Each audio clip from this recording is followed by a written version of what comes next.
Imagine this. A child, maybe millions of years ago, just, kicking a stone. Could that simple act, that bit of play, actually unlock profound secrets about ancient civilizations? Today, on the deep dive, that's exactly what we're doing. We're diving into, well, a whole collection of really fascinating articles and research that's basically revolutionizing how archaeologists see childhood and play. We're talking Stone Age all the way to Roman times. It's a deep dive that might just challenge everything you thought you knew about the lives of the youngest people in ancient societies. Yeah, and what's truly fascinating here is how much the archaeological lens has shifted. I mean, for a very long time, researchers really overlooked the significance of children's play in the archaeological record. They'd often find these sort of mysterious, unidentifiable artifacts and just, well, attribute them to ritualistic purposes. There's a quote that sums it up. Children's object play and the objects themselves have been disregarded. That really captures the old perspective. But that's changing now. Archaeologists are increasingly acknowledging children's agency, their activities, and it's leading to a much, much richer understanding of daily life back then. That's such a crucial shift in perspective. And it highlights a core challenge, doesn't it? How do you, as an archaeologist, definitively say, okay, this was a child's plaything versus, a ritual object? It's not always obvious, Yeah. right? Like those owl-shaped slate tablets from the Iberian Peninsula. Thousands of them, Yeah. over 5,000 years old, decorated with these intricate designs. For years, researchers were just stumped, couldn't see a practical purpose, so they leaned towards, ritual or symbolic significance. Huh. But what specifically changed? How did they go from kind of dismissing these objects to saying, no, wait, this was probably a child's toy? Well, it's about looking at patterns, context, and applying new interpretations. The thinking on those owl tablets has completely flipped. Researchers are now interpreting them not as ritual items, but as carvings actually made and used by children. And what's really compelling is that the designs show this, like, progression. They get better, more detailed, more delicate, as the children's carving skills presumably advanced. It gives us, and this is a quote, perhaps one of the few glimpses of childhood behavior in the archaeological record of ancient Europe. Wow. Yeah, it's incredible to think we can actually see a child's learning curve through their play. It just fundamentally shifts how we see their agency and their development. And if that redefines ancient Europe, wait till you hear this. We're talking millions of years ago. Imagine archaeologists finding what might be the world's oldest playground in China's Hebei province. I mean, how incredible is that? It was dated between 1.77 and 1.95 million years ago.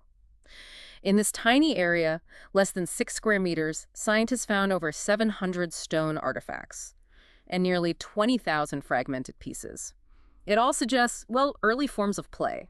What does that tell us? It really speaks to the deep, deep roots of play in our evolutionary history. It wasn't just some, byproduct. It was likely a really crucial part of developing skills, exploring the environment, maybe even early forms of social bonding for these early hominids. That urge to manipulate objects, to engage in activities that aren't strictly necessary for survival, it seems profoundly ingrained in us. Right. So as we peel back these layers of time, what really emerges is this surprising sense of, shared humanity.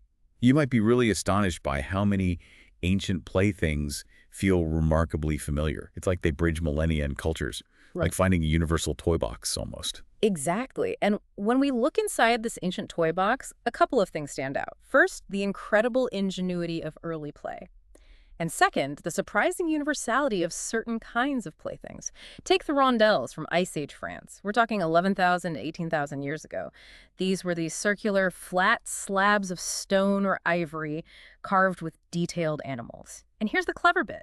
When you spun them, the carvings were designed to create simple animations, like little movies of deer or mammoths moving. That's amazing, like a precursor to flip books or animation. Arguably, yes. It shows remarkable early human creativity, doesn't it? Definitely. And then think about animal figurines. They just pop up everywhere. Crude clay ones in Israel about 8,000 years ago. Around the same time in ancient Ukraine, you get quite sophisticated figures, some even with functional wheels. Wheels, wow. Yeah. And even 6,000 to 4,000 years ago, kids in the southwestern U.S. were playing with wooden figures made from, like, torn twigs. So clearly, children have always loved mimicking their world and the creatures in it. These weren't just toys, they were like miniature versions of the animals, or maybe even tools children would see and use as adults. It's a way to engage. And then there are the real classics. Marbles. Can you believe marbles were already a thing in the world's first cities? It's true. The oldest objects generally accepted as marbles, found at an Indus Valley civilization site, goes back about 5,000 years. But they also turn up in ancient Egypt, Greece, Rome. Early on, they were simple things, fruit pits, smooth stones. Later, they started making them out of clay. Just shows how a simple idea can really stick around. Absolutely. And the same goes for dolls, another universal plaything. You find simple stone dolls around 4,000 years ago on Pantelleria, that Mediterranean island. Then fast forward maybe 2,000 years, and you find more sophisticated dolls, especially in Greece and Rome. They had movable arms and legs, even changeable clothing. Ah, so more like dolls we might recognize today. Exactly, and serving a similar function, fostering imagination, letting kids practice social skills, and spinning tops. They seem to have appeared independently all over the place. Iraq and Turkey by 3,500 to 3,000 BC, China, Greece, Rome. They even spin their way through ancient stories like the Iliad and the Aeneid. No way. Yeah, and it's quite telling, isn't it, that a wooden spinner was found right there in King Tutankhamun's tomb over 3,000 years ago. It really is. And the wheeled toys thing. Yeah.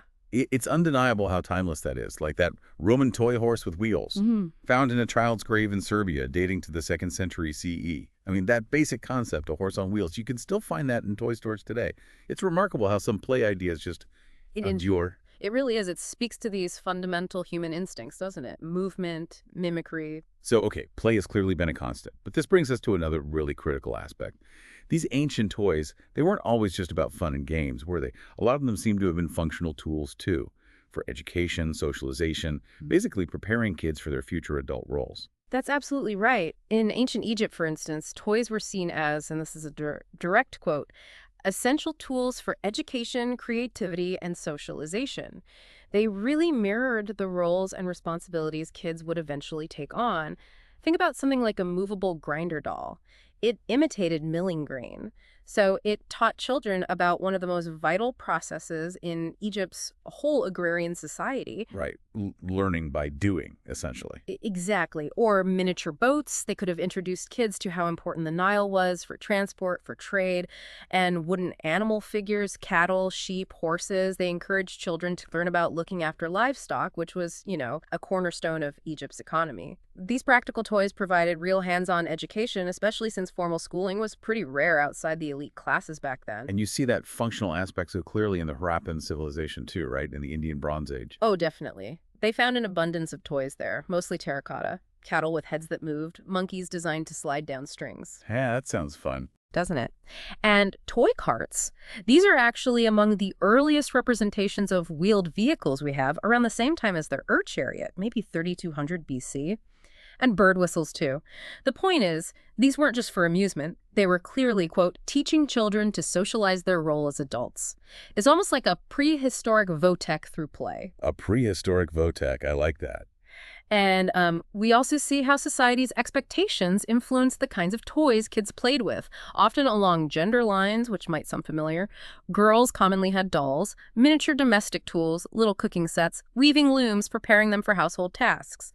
Boys, on the other hand, often gravitated towards toy weapons, maybe slingshots, models of chariots, things that would prepare them for physical labor or military service. So miniature cooking sets for girls, slingshots for boys. Sounds like some things, or at least some stereotypes, haven't changed that much. Well, yes, though it's worth noting some toys like balls, spinning tops, board games seem to have been enjoyed by both genders. But yeah, the core idea of preparing children for their future roles through play seems pretty universal. And this all ties into what's called the archaeology of childhood. It's a relatively new field, but it's growing fast. Recent scholarship now sees children as a primary analytical focus. They look at skeletal remains, sure, but also landscapes, architecture, artifacts. They've even used ancient fingerprints found on pottery to identify child makers. Seriously, fingerprints. Yeah. It's this whole perspective that really acknowledges children's agency, their role not just as users, but as makers of miniature art forms like toys. It's just incredible how much insight you can get from these seemingly simple objects. It completely reframes how we think about childhood in the past. But let's also touch on some of the maybe more serious or surprising sides of ancient childhood, like the unexpected dangers of play, or how rarely kids were actually depicted in ancient art. It is a sobering thought, but play wasn't always safe back then. Coroner's reports from the Tudor era, for instance, are quite revealing. They show child deaths directly linked to play activities. Children drowning while picking flowers near water, falling into ditches when they were making mud cakes, even being fatally injured playing near a foal. Oh, wow. Yeah, between 1551 and 1560 alone, The inquest examined showed 37 child deaths explicitly linked to play. That's shocking. It is, and it raises an important question. If play was so fundamental and kids were obviously around, why were they generally, quote, underrepresented in art, literature, and archaeological evidence? That's a great point. You look at ancient Greece, for example. Beyond small pottery figures and maybe rag dolls, there weren't really mass-produced toys. Kids had to be incredibly resourceful, right? Playing with balls made from rags or inflated pigs' bladders, using sheep ankle bones for kitchen games, that kind of thing. Exactly. It shows their ingenuity, but also points to this broader lack of focus on them in the historical or artistic record. So why the underrepresentation? Well, a big part of it is that our modern concept of childhood is, historically speaking, fairly recent. In the ancient world, children were often seen more as adults in training, or as continuations of a family line. Not so much as distinct individuals whose lives needed significant artistic depiction, unless maybe on funerary monuments or in contexts celebrating motherhood or perhaps divine children. I see. So their individual experience wasn't the main focus. Largely no, but that doesn't mean their playthings were meaningless. On the contrary, these toys were often deeply integrated into cultural beliefs, even spiritual protection. In Egypt, dolls could be linked to fertility. Animal figures might symbolize wealth or protection, like cattle for wealth, or maybe crocodiles and lions tied to gods like Sobek or Sekhmet. Even simple infant rattles were sometimes thought to ward off evil spirits. So play blended with spiritual significance. So play wasn't just fun. It was often deeply meaningful on multiple levels. And there wasn't just individual play either. You mentioned board games. Oh, absolutely. Board games were incredibly popular and often across all ages. Take Senet in Egypt, dates back to 3100 BCE, played by kids and adults. And what's fascinating is its spiritual layer. It symbolized the journey to the afterlife. It was even found, famously, in King Tutankhamun's tomb. Wow. Yeah. And there were others, like Mihen, this cool snake-shaped board from around 3000 BCE, and Hounds and Jackals from about 2000 BCE.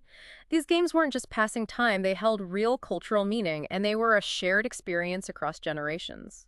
So when we look at this incredibly rich tapestry of ancient play, Yeah. what does it all really mean? It feels like it reveals this continuous thread of human behavior, human development just woven through time. I think so. From, 2 million-year-old work stones to Roman wheeled horses, play just seems fundamental, an enduring part of being human that cuts across eras and cultures. Precisely. Through these ancient toys, these glimpses of play, we gain such invaluable insights into daily life, cultural values, how kids were educated, even economic differences in past societies, the sheer craftsmanship sometimes, the innovation, the profound cultural significance tied to these playthings. It all clearly demonstrates the, quote, universal and timeless importance of play in human development. They really connect us, I think, directly to the experiences of children from civilizations long gone, reminding us just how much we share across millennia. Yeah. And that leads us to a final, maybe provocative thought for you listening. What can the games and playthings of our own children reveal about our society? To archaeologists thousands of years from now, what seemingly simple objects lying around today might hold profound insights into our values, our daily lives, the things that were most important to us. Think about the everyday items around you, maybe your kids' toys, maybe things from your own childhood. What stories might they tell about you and your time to future generations?